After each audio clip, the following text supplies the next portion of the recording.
250 juta. Menanggapinya gimana Bang sebagai orang yang sedang menangani klien apa, terus tiba-tiba Abang mendapatkan isu ini? Ya, jadi begini, pertama sekali saya menangani kasus ini, para senior saya ini sudah ingatkan saya ya, ini pertama sekali. Hati-hati Adinda, kalau menangani perkara yang besar, kamu akan nanti akan dicari-cari, ya.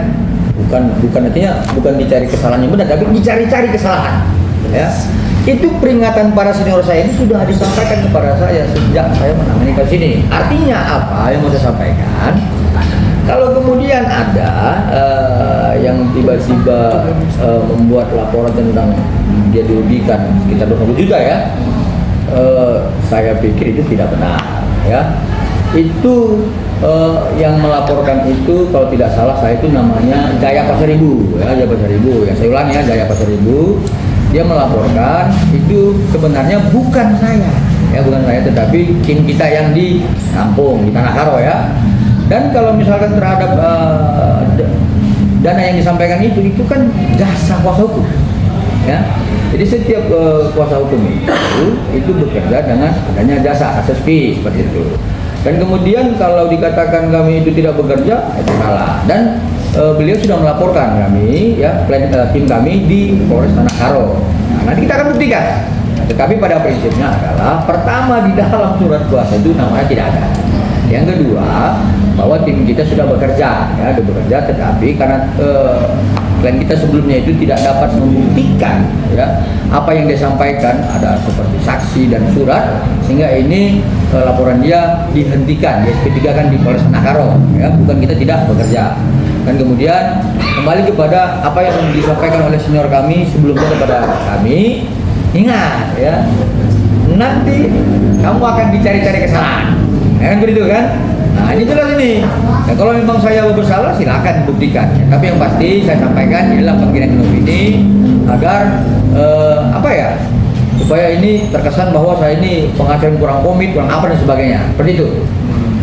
Tapi ini kan ya, boleh dikatakan bisa merugikan Abang juga dan teman-teman Abang ketika yang bersangkutan membuat sebuah cuitan Ya. untuk tidak memakai kembali jasa bagi orang-orang di sana.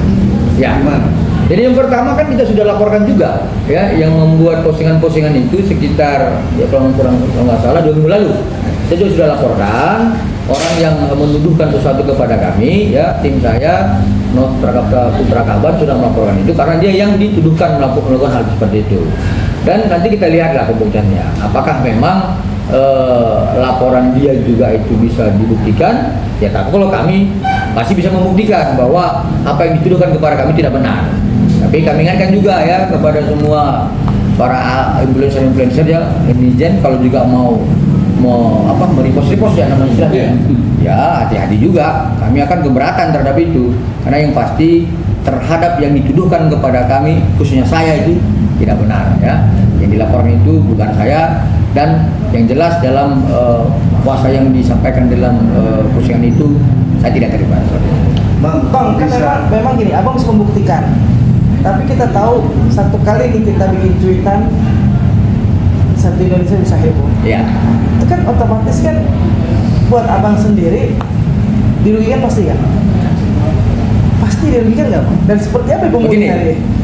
Ada satu pepatah orang tua yang sampai sekarang saya pegang, semakin tinggi pohonnya semakin kencang anginnya. Nah artinya tidak ada yang akan dijolok di bawah, yang dijolok itu di atas ya. Saya tidak perlu tafsirkan lagi tuh, yang dijolok itu di atas.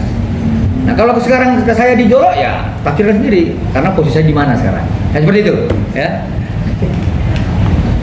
Bang, tadi melaporkan balik itu pasal tentang itu ya, kita laporkan di pasal 27A.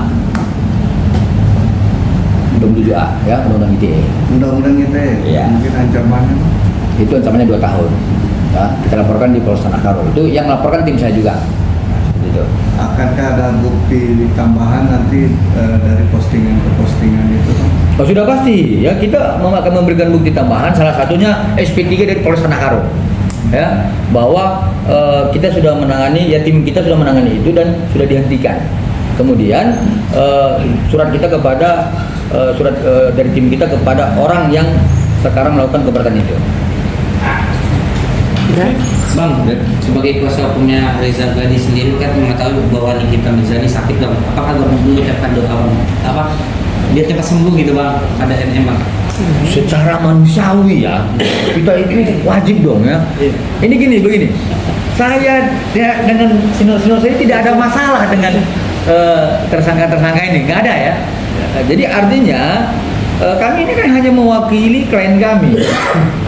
Kalaupun kami misalkan tadi punya masalah, saya pikir tidak perlulah kita itu harus merasa senang di atas kesusahan orang ya. Jadi pada prinsipnya ya kalaupun memang benar ya saudari NM itu sakit, ya kami turut berdoa lah ya agar cepat sembuh seperti itu ya. Dan kemudian pihak jaksa penuntut umum juga agar mempercepat tahap kedua seperti itu. Oke ya. Terima kasih.